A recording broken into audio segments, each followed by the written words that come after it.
People have been pouring money into Africa, I mean, left after right for years, countless millions, hundreds of millions of dollars, and it hasn't moved the needle at all.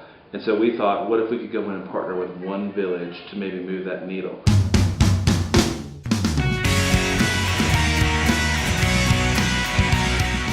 I knew the first village, especially Kandari, was the right village pretty much as soon as we stepped in there.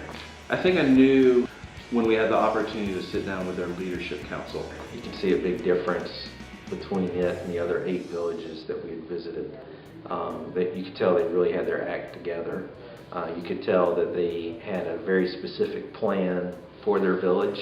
And so we chose a village that had a strong leadership council, that they would bring the needs to us, and that we would be able to work with them instead of Americans coming in and telling them what they needed. Without a doubt, we knew that was the right village for us. What do we do when we go to a village? I mean, there's a lot of different things that we do. One is teaching, taking an afternoon or two to teach the kids. A lot of our ministry and a lot of our work involves children, whether that's working with the orphans or actually even going into the schools. Some of the other things we do is fun activities. We play soccer and we play frisbee, and it's just fellowship time.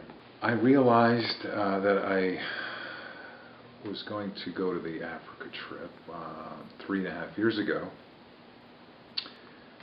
when I was trying to come up with a good excuse not to go.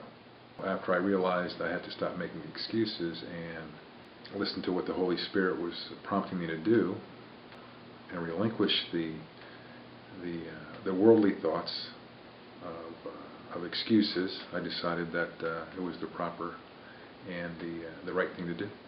During our visit, my daughter and I befriended a little girl named Susan. And Susan was more or less attached at either my hip or Leisha's hip on any given day there. So she got to know us pretty well, and we got to know her. So as we're eating lunch this one afternoon, Susan found her way up to where we were camped out and eating lunch. So this little girl, probably about